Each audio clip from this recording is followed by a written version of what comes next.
Hi gang, Martin and I are in different countries, but we've still got the joy of football. And we've got three of the best. Mine are pretty transatlantic from where you're sitting, Neil.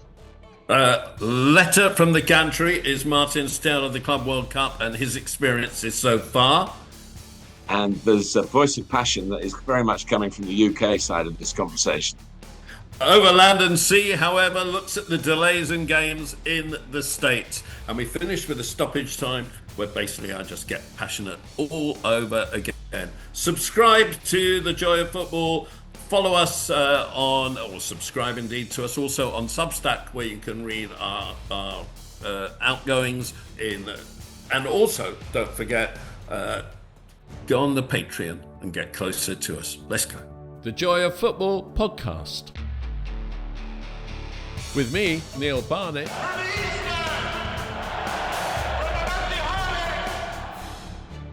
And with me, Martin Tyler. Looks Rashani! Rooney! Aguero!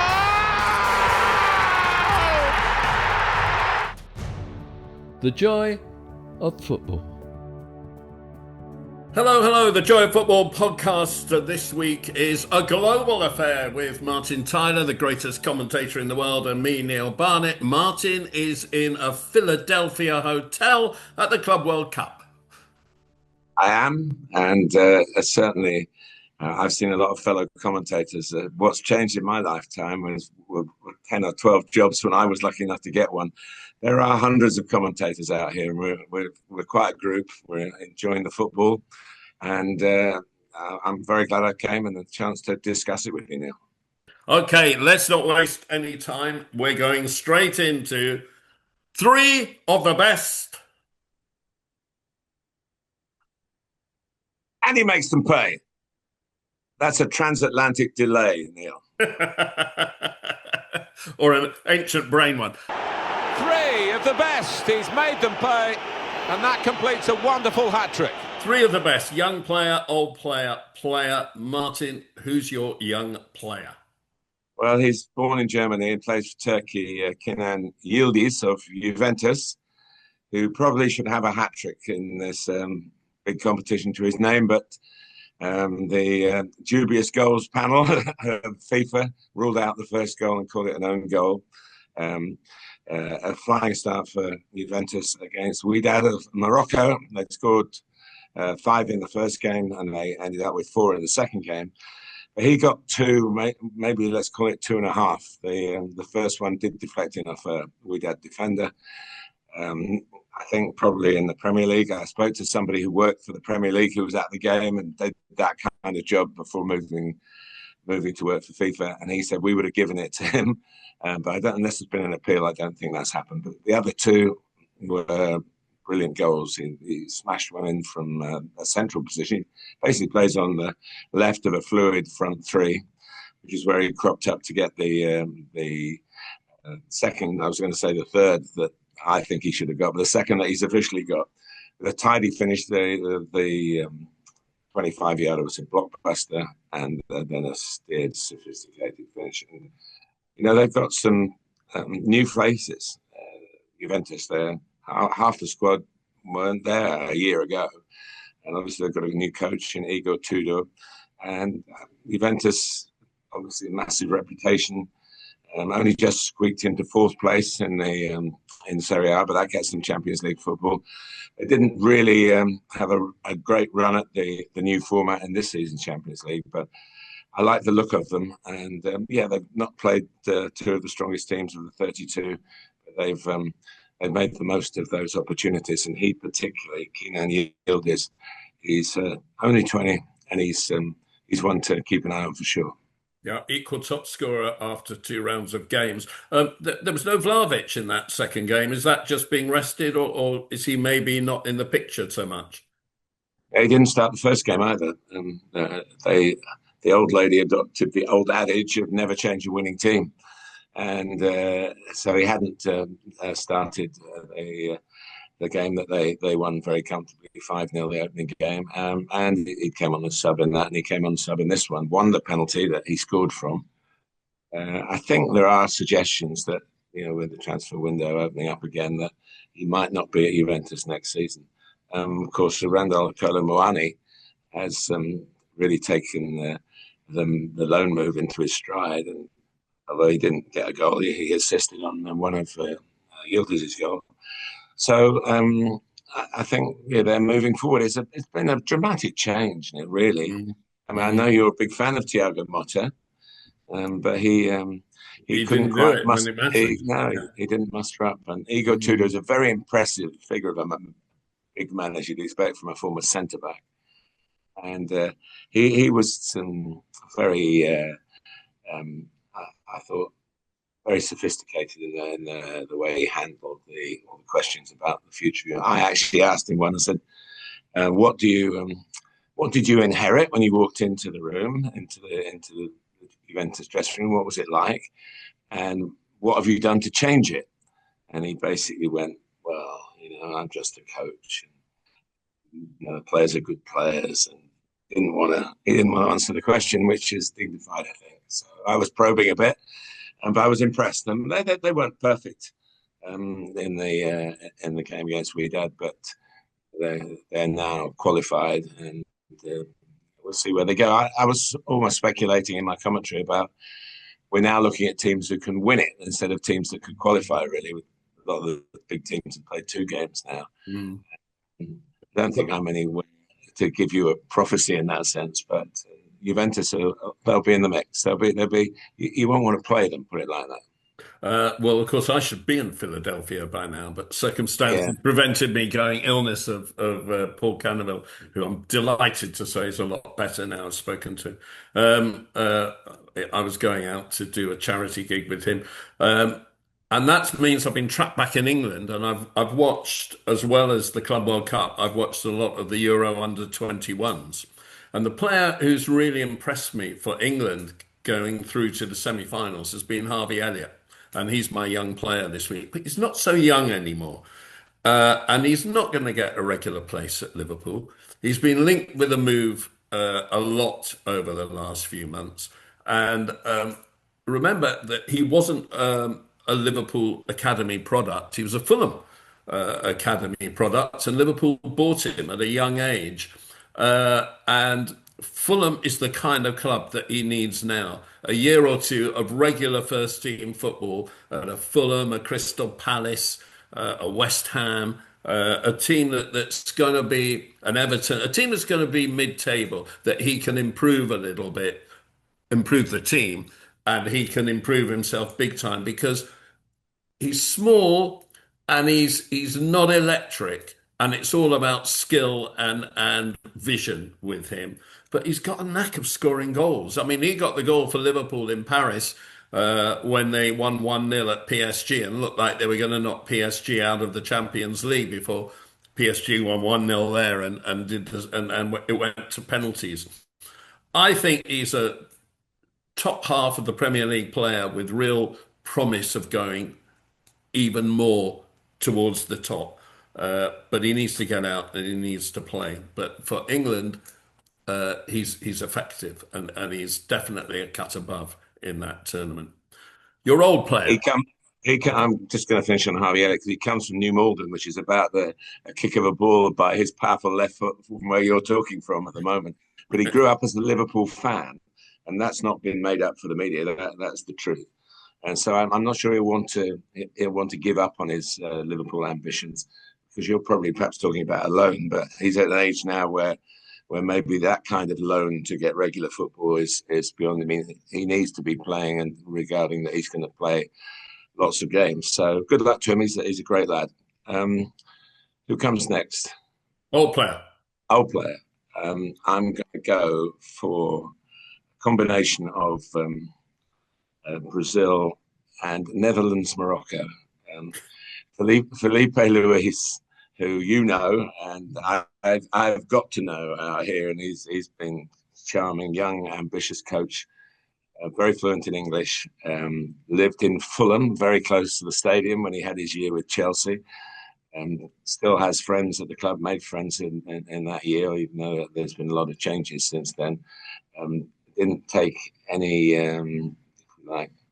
deep satisfaction for beating an old club. The team deserved to win, and we'll come on to what happened in the game in my letter. But he's got that kind of mixture of, which is perhaps a bit rarer than we think, of being a top player and immediately making an impression as a top coach. They don't go hand in glove, as we've seen down the years, but he's made a cracking start. They're top of the Brazilian League a couple of months. I'm talking from Mango here. They're top of the Brazilian League after a couple of months of action, 11 games. And they've won both their games here in impressive style. And the player that I think also deserves a mention, he could be the player. I'm going to come up with a different player as opposed to old player. But he's an old player and a player, Nordin Amrabat, who is the brother of Fabian Ruiz, who played for Manchester United and won the cup, actually, in the year they beat Manchester City. Nordin has been around the block a lot, and he's been signed for the tournament. Quite a lot of things out here, Neil, have been loan signings for the month of the tournament. It's kind of weird, really. It's rent a player. That's what it is. And he's played all over the world, born in the Netherlands, and he's now playing for a Moroccan club, I think, for the first time in his career. He's 38, and he has been magnificent. They've lost their 2 games.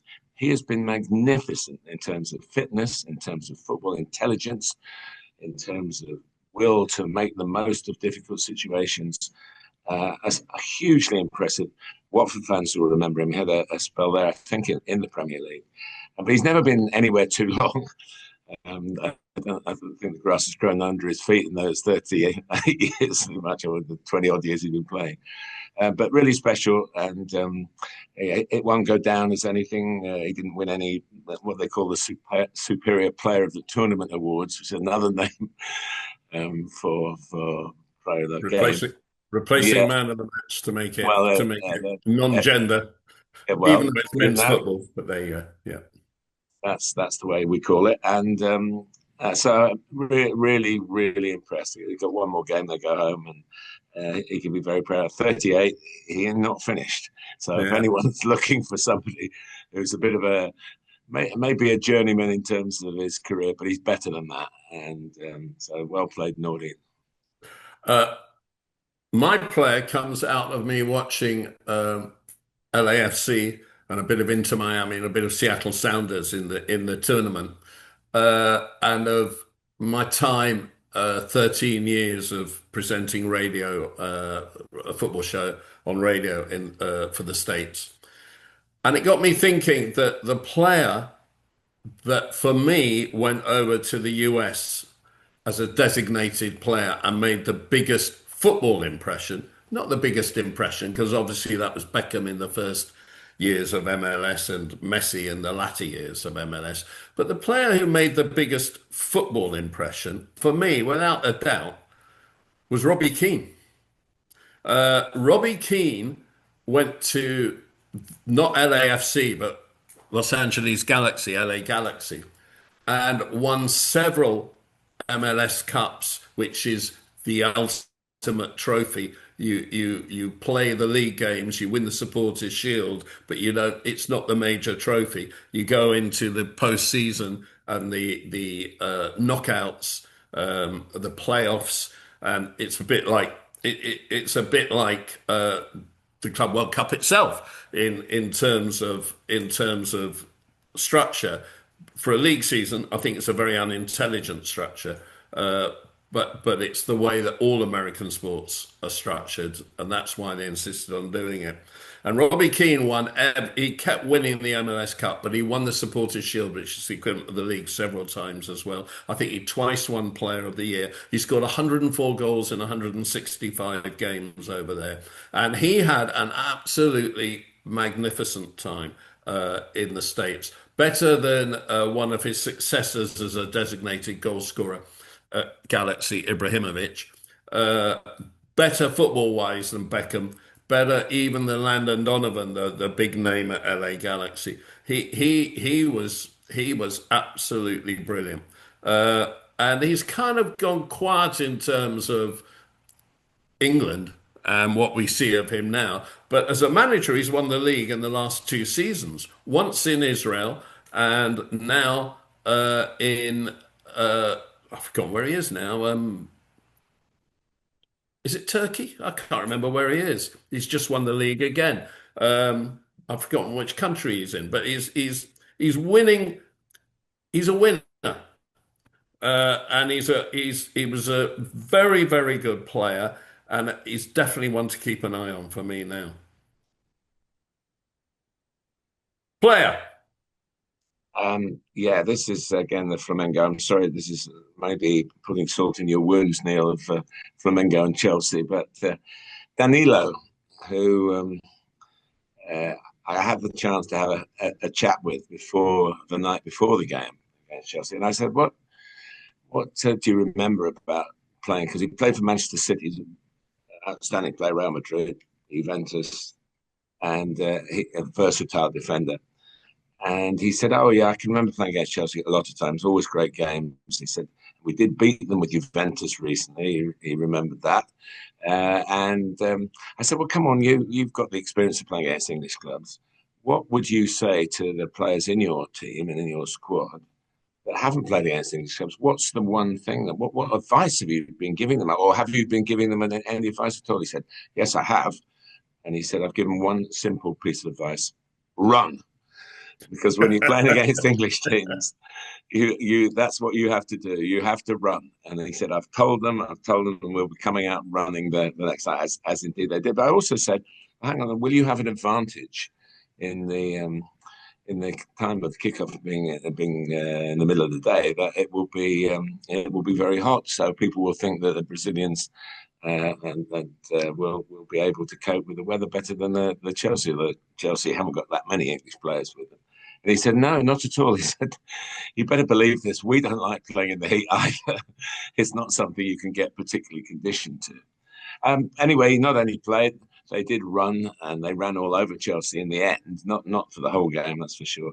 But he scored the goal that put them 2-1 in front.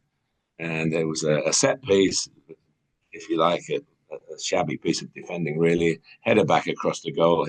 He's heading, lunging towards the ball as it heads across the face of the goal.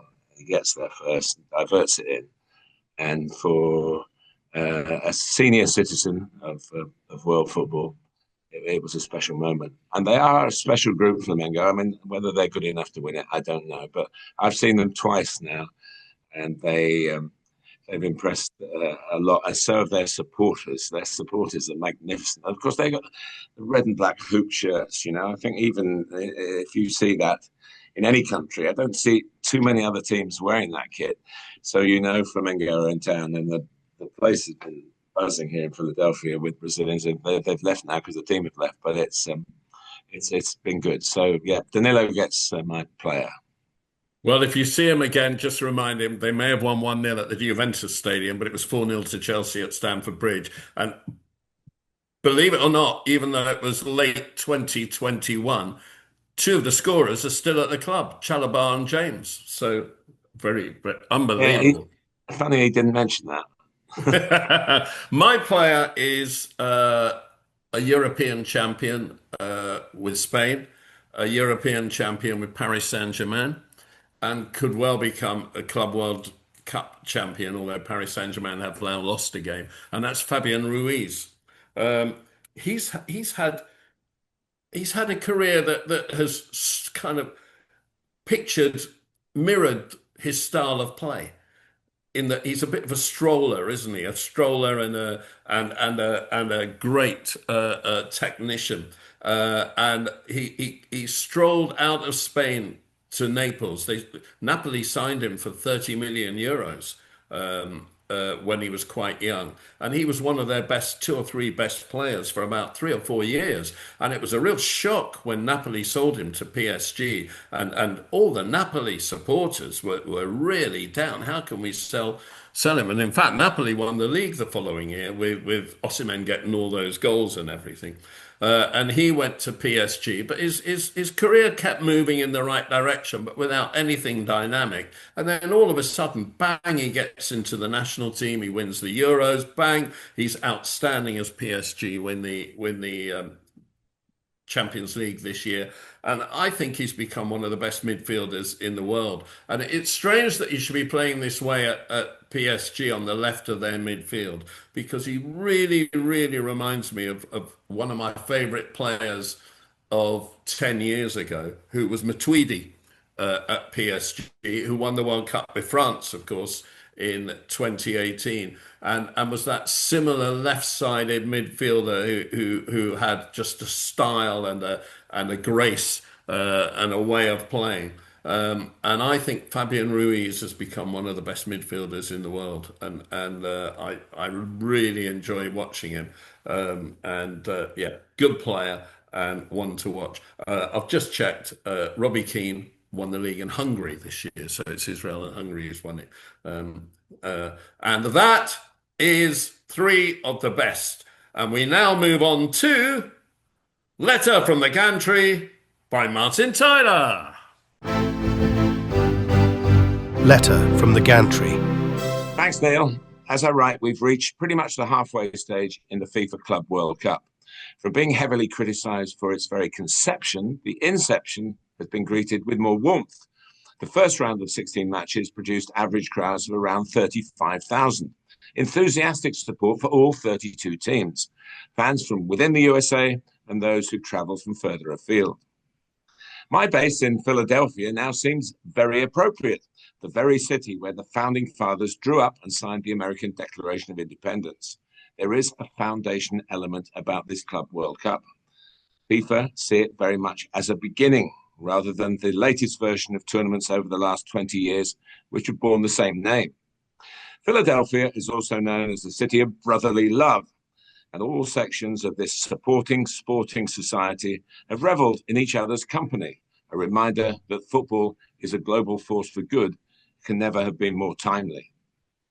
In chronological order, Flamengo from Brazil, Esperance from Tunisia, Wydad from Morocco, the Premier League's Manchester City and Chelsea, and Juventus from Serie A have been so far part of this Philadelphia story. Real Madrid and RB Salzburg still to come, and then there will be two matches in the knockout stages. The stadium, Lincoln Financial Field, is home to the latest NFL Super Bowl champions, the Philadelphia Eagles. If Manchester City had been wary of those signs, you would have understood in their previous fixture they'd been beaten by England's Eagles, Crystal Palace, of course, in the FA Cup final. But there were no signs of misgiving as they went 1-0 up against Wydad inside 2 minutes. Foden on target, and you know me well enough. I couldn't resist. Phil in Philly. The night before, Bernardo Silva addressed the media in his new capacity as City's captain, not as in the past chosen by the players, this time by Pep himself. From the risk of fatigue to his own future, and on to Erling Haaland's difficulties in the sunbathing department, he spoke honestly and objectively and humorously, all in a second language, of course. He will wear the armband with distinction. Both Premier League teams had a player sent off on my watch. City's Rico Lewis went for an out-and-control sliding tackle, clumsy rather than calculated and cynical. The same did not apply to Chelsea's Nicholas Jackson, who changed feet to raise a boot at Flamengo's Ayrton Lucas. A suspension now here to set alongside the ban he's still serving in the Premier League. Jokes about getting the wrong card on his birthday didn't wash with me. At 24 now, he should know better. That concluded a disastrous spell for Enzo Maresca's men, who went from 1-0 up to 2-1 down and a man down in 6 minutes. Jackson had come on as a substitute after the equaliser, and what was an introduction designed to push for victory ended almost instantly as an indication of defeat. The Flamengo coach is ironically a former Chelsea player, Felipe Luis. The Brazilian had just one season at Stamford Bridge 10 years ago, which he remembers fondly, though at left-back he couldn't oust Cesar Azpilicueta to become a regular. But his short stay did earn a Premier League winners' medal and an involvement in a League Cup success. Against his old club, his substitutions gave him the most satisfaction on the night. As successful as one Chelsea change was disastrous. 34-year-old Bruno Henrique scored the equaliser and set up the second. And another bonus from the bench came from Wallace Yan, who's only 20. He wrapped it up at 3-1. Gianni Infantino, the architect of this tournament, is so motivated by what he's seen in the past week and a half that he has boldly backed football to become the #1 sport in the USA in 3 years. That is quite a call. But there is certainly room for more. And Infantino also added that promotion and relegation, a component that has no place in American professional sports, should be introduced.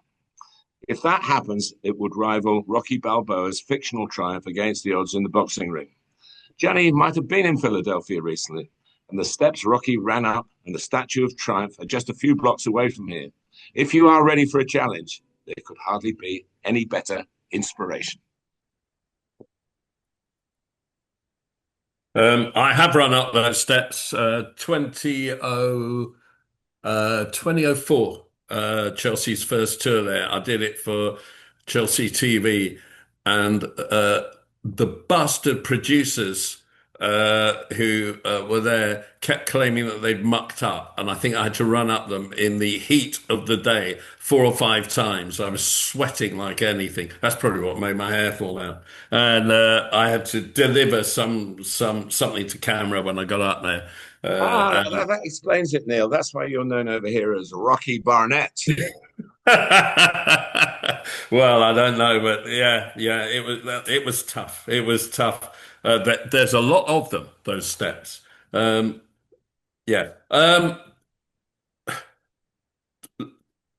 I don't like a lot of American stadia as football stadia, but Lincoln Financial Field in Philadelphia is a really good one.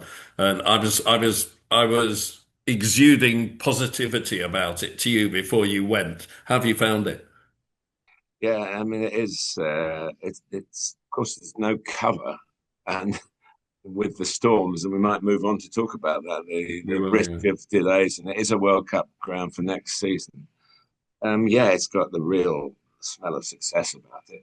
Strangely, it looks older than it is. About 20 years old, I think, and it's got those dark green seats. That's very much a feature of the grounds for all sports in the USA. Baseball stadium, all the grounds have this. It's just a conventional look about it, and you're in a place of sporting excellence. They have looked after us extremely well. The stewarding, the FIFA representation, the access, commentary position is good. They took the windows out for me because the NFL's played in the winter, and a lot of the broadcasters, and there's no stoppage, I believe, for frost or snow or anything like that. They just play. So I had to ask a big favour. We don't like commentating behind glass in England, in fact, anywhere. But I didn't have to fight quite hard to get that done. So no, I do like it, and if those we'll wait to see what the World Cup draw, where it sends various teams. But if anybody gets the chance to go to not just the stadium, but to Philadelphia, the city, my first visit here after all these years, I've been to the States a lot, but never here before, and I'm going to leave with very happy memories. Yeah, the only thing about it is it's a very American stadium. It's a long way out of the center of the city. You really need to drive there. There's no public transport really to get there. And that's why there's tailgating. And there's a lot of room for tailgating, and there's a lot of the tailgating culture there. I've gone on public transport, Neil. You're wrong. It's 15 minutes from the City Hall. They're not, how should I say, the Victoria line. But it is definitely doable. The station is about a 10-minute walk, and you walk past the baseball stadium, the Phillies, and then you also walk past the indoor arena where they play hockey, the NHL, NBA, and there's a statue outside of Joe Frazier, the great boxing. Rocky and Joe Frazier in the same city. The same city, yeah, exactly. I'm really, and it's a wonderful. Joe Frazier didn't have the celebrity of Muhammad Ali at that time, but he was a great fighter. Joe Frazier made more money from his cooking years than he did from his boxing years. He had isn't that George Foreman? No, I think Joe. Oh, maybe. George Yeah, Foreman had the yeah, grill. yeah. I think you're right. Yeah. Yeah. You're right. But Um, it's a real complex. Just to get back to getting there, it's the baseball, NFL, yeah. and obviously the Club World Cup and the World Cup to come. It's a proper complex. It's like a sports city. So maybe that's why Manchester City felt at home. They were in Yeah. a sports city. Martin's letter from the Gantry, and remember you can read all the letters from the Gantry on our substack.com site, also called, of course, The Joy of Football, and other musings by my passionate musings mostly, are all available. Visit substack.com, The Joy of Football, and don't forget, subscribe to the podcast, like it, or comment on it. And we do every so often have a look at your comments on the podcast as opposed to just looking at them, talk about them. And well, I'm sure we'll have another one of those soon. Take note, producer Billy. Right, we move on to Voice of Passion.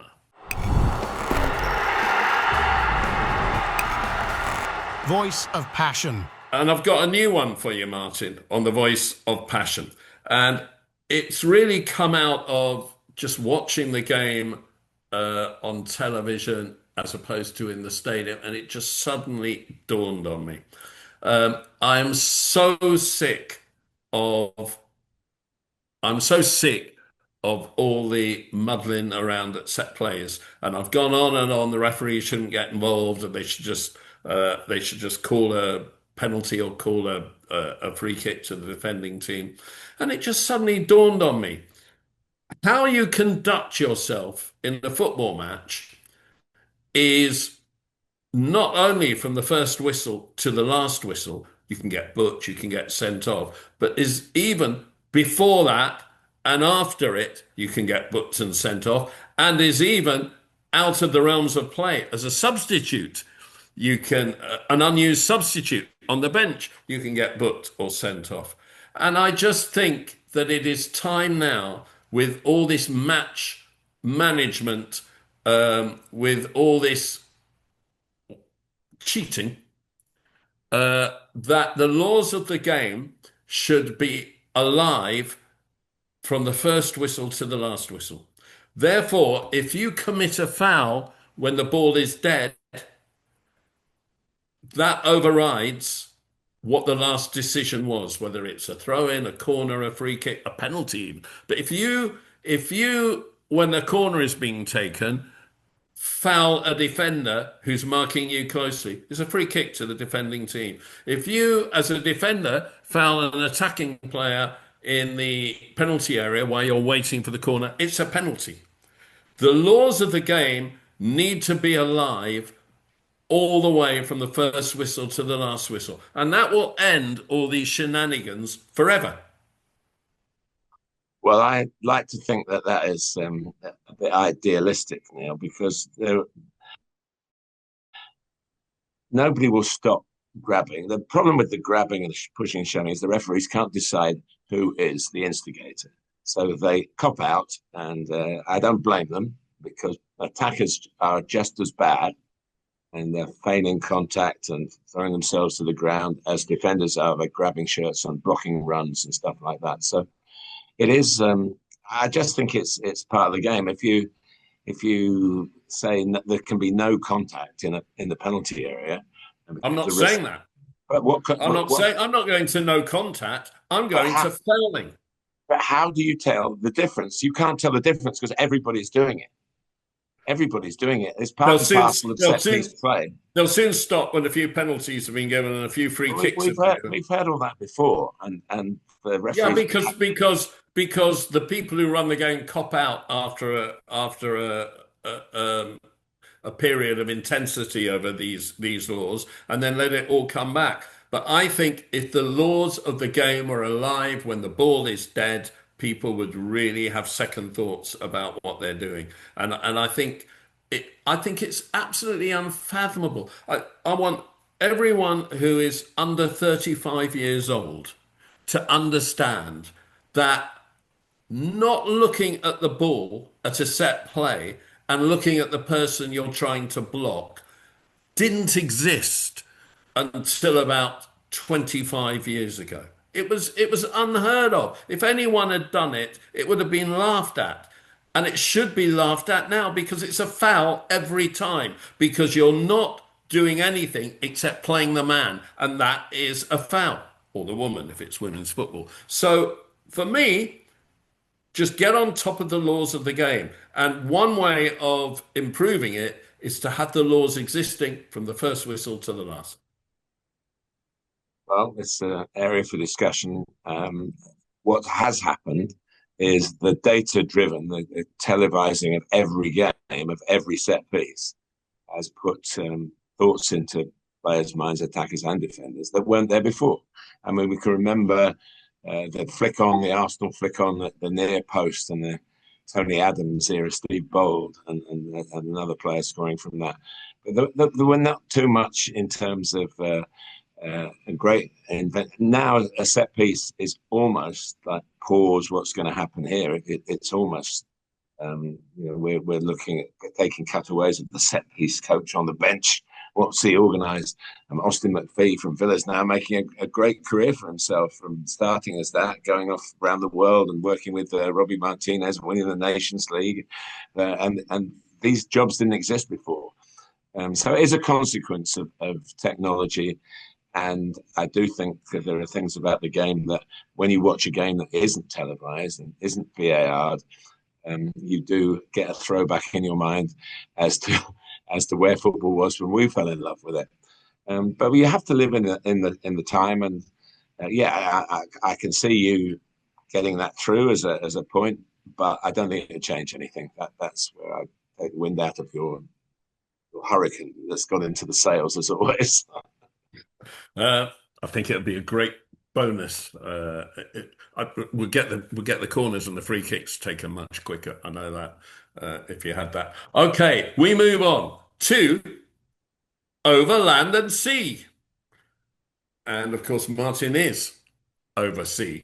As we talk, there have been 4 games that have been delayed by the weather. Those games have been Ulsan versus Mamelodi Sundowns in Orlando, Salzburg against Pachua in Cincinnati, Palmeiras against Al Ahly in New Jersey, which is basically the main New York stadium, and a 2-hour delay for Benfica versus Auckland City, again in Orlando, which I might say didn't help Auckland City because it was 6-0 anyway. I don't remember in the 1994 World Cup, which I only watched on television, but which you obviously were commentating on. I don't remember games being delayed for the weather. Were they? I don't recall it. I don't say that it's never happened before. I think, wasn't the game in Germany in the 1974 World Cup? A Poland game, I think, was delayed for 45 minutes or something like that. I can tell you what people are saying out here, Neil, is climate change. Of course, the World Cup was smaller in 1994, fewer games. So therefore less chance of this freak of nature, force majeure, or what you ever want to call it, interrupting a game. But in that period now of over 30 years, that we are obviously monitoring what's happening in the world of climate change. I also think that is perhaps a bigger reason here is no one's taking any risks with any of this. I don't blame them. I think something like thunder or lightning in a 6-mile area from the stadium, they stop, even if there's no rain falling actually in the stadium at the time. And older, very old, you'll remember this, very old, John White of the great Tottenham Hotspur double team was killed, struck by lightning on the golf course just a small time after Spurs to be the top team in the land. So that's always stuck in. It was a thunderstorm. He was sheltering under a tree. Yeah, that's exactly what happened. And so I've always been in my mind. So you'll never find me saying, "Oh, let's take a chance on this." Because that was horrible news. A great football, a great player. So I think we have to go along with it. How much it's going to affect the World Cup? There are going to be a lot of games. Obviously, 48 teams. But we haven't got to a point yet where the game has been called. These are storms. They're not consistent downpours. They do blow over.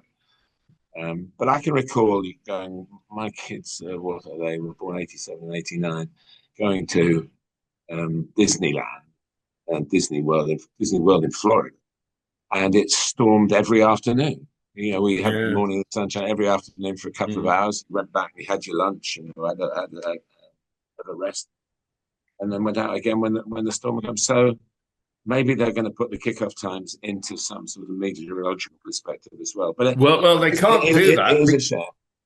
They can't do that with the kickoff times. They've got to sell the games, and therefore they will be in the middle of the day in order to sell them to Europe. And the heat is another thing. Borussia Dortmund, in their game against Mamelodi Sundowns, left their substitutes in the dressing room in the first half with cold drinks because it was just too hot for them to sit in the sun. And Luis Enrique said after PSG's first match, the match was clearly influenced by the temperature. The time slot is great for European audiences, but the teams are suffering.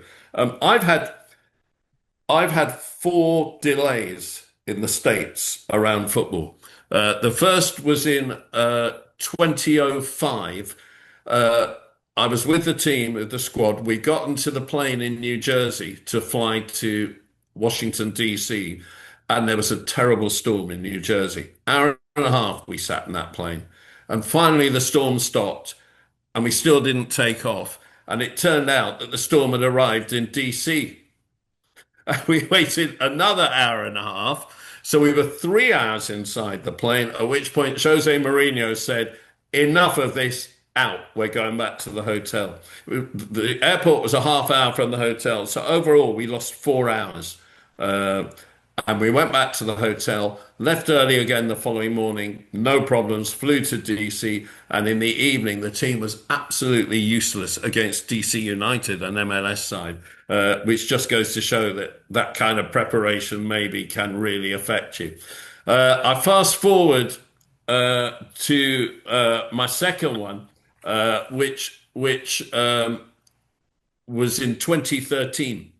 And I'd done a tour, a pre-season tour, covering it for radio, and I was in Miami at the end of the tour. And I was due to leave Miami the day before my 60th birthday. And I got to the airport and checked in and everything, all my bags and everything. And it's only then that they told me that the flight had been delayed because there were storms in New York. I didn't get out of Miami for about 4 or 5 hours delay.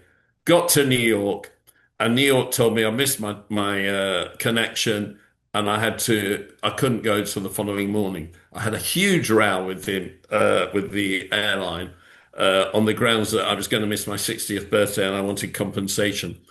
In the end, when I went the following morning, they upgraded me.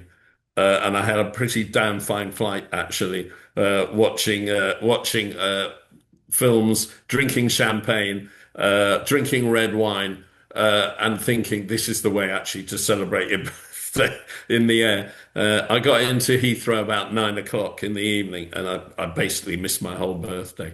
But it was a good way of doing it. Rather than waiting in the airport at Kennedy Airport, I went off with this woman who was really having a bit of a meltdown because she was trying to get back for the second birthday of her granddaughter, and she'd never been to the States. She was coming back from burying her mother in Grenada, and she'd never been to the States, but she had a visa to get in just to go through New York. So we went out, found an all-night bar in New York, and I was pretty hammered by the time I got on that plane in the first place. So it wasn't too bad. And then 2 more in 2022 in Charlotte. I got to the stadium an hour before kickoff, and the gates were closed, and you couldn't get in. And I only found out then that a storm was due, and we were stuck outside in the rain for an hour. But the following year, 2 years ago, 2023, I actually went to a women's cup game at Washington Spirit at home to Gotham City. And the game was about half an hour old when the storm came down. And there are different rules when you're in the stadium to when you're out of the stadium. When you're out of the stadium, you get locked out and you're stuck in the storm. When you're in the stadium, you're not allowed to be outside. So you have to go to where there's cover. Those are the laws of stadium management. And so everyone who was there had to go into this one stand, which had a covered passageway along the back of the goal, I think it was, where all the food outlets and everything were. And I think we were in there for an hour and a half. And it was absolutely packed. The ground was empty when the game was on, but when everyone was under this stand, it was uncomfortably packed. And we just had to wait till thunder, lightning passed. And I missed my evening meal, I missed the bars and everything. They'd all closed by the time I came out. Washington Spirit 4, Gotham City 2 on that occasion. So it is something that happens a lot, and it could well happen in the World Cup. Yes, it certainly could. And the stadiums like the one I've been working in doesn't have enough cover for 60,000 people to get under, I would say. But it is something that the competition's got to live with. The scale of it is in place. Those kickoff times will be, I understand, 5 games a day. We've had 4 games a day here. It isn't so much. I mean, I'm trying to think of one of the Chelsea kickoff times. Was it an 8 o'clock kickoff in the UK? The first game against LAFC, something like that. So it was 3 o'clock in the afternoon. The first one in Philly, and the second one was not Philly. That was in Atlanta. And the second one was 2 o'clock in the afternoon in Philly. And the third one will be actually 9 o'clock in the evening. Well, I think the nations involved have to make it clear that they don't want to be handicapped by having to play for the television audiences back in Europe. I mean, you've got to try and get the best deal there. I think the warmth of the West Coast is very different. It's stormy there, so I think the games in LA and that side of the country, it's a drier heat, and it's easier to top athletes to deal with. But this mugginess that's around the East Coast, from New Jersey all the way down to Miami, that's a problem. That's not whether it storms or not. That's so sappy. But the games have, I haven't been at any of those 4 games that have had rain delays. There's not been a drop of rainfall in Philadelphia during the matches. There have been storms, and for the last game that I was at, the Juventus game, there was a hint that the weather was on its way, but it never arrived. So we've been lucky. But wherever you go, there'll be something to talk about in terms of the weather, something to talk about in terms of the politics. We daren't get onto that. It is. I just love. Jurgen Klopp used to say it all the time. It is what it is. Right. Well, that's it. Apart from stoppage time. Stoppage time.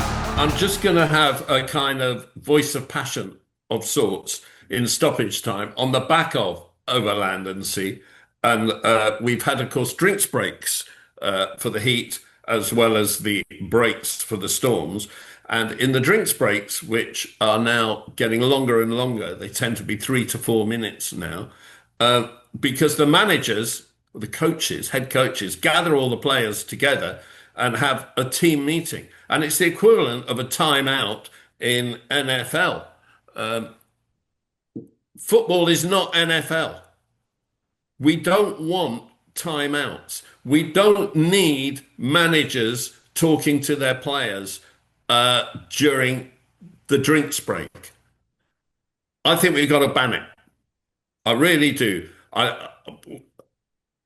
Managers have too much damn influence anyway over the actual sport now, with their too many substitutions, too bigger squads, and managers with philosophies.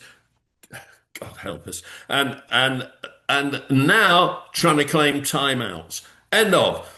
A manager should not be able to talk to his players individually during the 45 minutes. It is the player's game, not the manager's game, during those 45 minutes. So you can't shout. You can't shout from the dugout. Oh no, you can do that. You can shout from the right. dugout during play. And let's face it, the players don't hear them. And if they do hear them, they pretend they don't hear them. No, but you call a player over and say, by the way, get him to do this or whatever to the nearest player, and the message. No, I don't think that's on either. I think that's got to stop. I think maybe he can scream at his captain. Maybe he can call his captain over. Maybe he can have a word with his captain even during the drinks break. But we don't have cooling breaks in the Premier League. We don't have the weather for that. You do occasionally, but yeah. What you do have is organised injuries, so that the same thing applies. And also now we have so many substitutions, and I take your point on that. But over here, though, I'm not sure about whether this translates to the UK coverage of it on television. At substitutions, they put a commercial in. They don't. We don't away get from the game. They split the screen, and so you see the subs coming on. And the commentator shuts up because he knows that there's an ad break in the other half of the screen. They're sponsoring substitutions basically now, and I promise you, I can see that happening in the Premier. I don't know what the regulations are, but they'll be trying hard because television is, believe it or not, having to work hard to make all this stack up with all these games coming on and all the rights, the big billions of pounds that are paid to get the rights of these live games. So I think that is something, and what can you do about it? The substitution windows are controlled, so you get maybe a double sub, certainly 3. We've had 3. Occasionally you get a Mourinho who might do 4 in one go because make a point. And there is time, and the way that it has to be done with the boards being held up, everyone's got finger trouble to try and get the right numbers. We had somebody being substituted the other day who wasn't even on the field because the wrong number went up. And there's been nothing. It was quite an advanced thing when the number board went up. And the best thing on it now is how much longer there is to play. That can be set out. They know that in good time. So on the 90th minute, that goes up. But for the subs, it's not anything that's got quicker with the extra technology. So I think the speeding it up is very important. If you stop the injuries for tactical purposes, you go a long way to it. And I've mentioned this before. The goalkeeper goes down, and therefore everybody knows that he can get treatment for as long as the physio decides and the referee allows. And he won't have to go off for the 30-second break, which an outfield player does. So it's always, or more often not, the goalkeeper. Make it a law that when the goalkeeper needs treatment, an outfield player has to go off for the 30 seconds to cover that. And then you'll find there's a different way of thinking. It's so obvious. It's so obvious. And if you want to speed the game up, that's by the way, on the subject of goalkeepers, the 8-second law is in place here for the first time. With corners, if you don't get rid of the ball. Yeah, and I've watched the goalkeepers of all getting rid of the ball. Of course, at their feet, they can, if no one closes them down, they can put the ball. But they get them out of their hands, and I think it hasn't caused a fuss at all. There may be 2 or 3 incidents where a corner's been given. So that's quite optimistic for what lies ahead. Let's end on a note of optimism. Yeah, but let's also say, end of managers talking to players. You can't gather players around you. You can't. You can only scream from the touchline dugout. You can't get your tools out and give instructions because the supporters, the spectators don't want it. And you're getting out of your box, managers. Get back in it. The joy of football. Martin, I'm sure you haven't had your Philly steak yet, with your steak and the cheese on the top, and you're very sensible not to. How is the food? it's a bit rushed because the schedule has been game and then what they call a match day -1, which is the press conferences. So I've been to the stadium every day since I've been here. So it's been stadium food, which is fine. But I haven't had the chance to go to a decent restaurant. Probably won't. And the portions are ginormous. So I'd have to retrain my appetite to... No, they're not in the restaurants. It's much better now in the States. It's much more cultured than it used to be.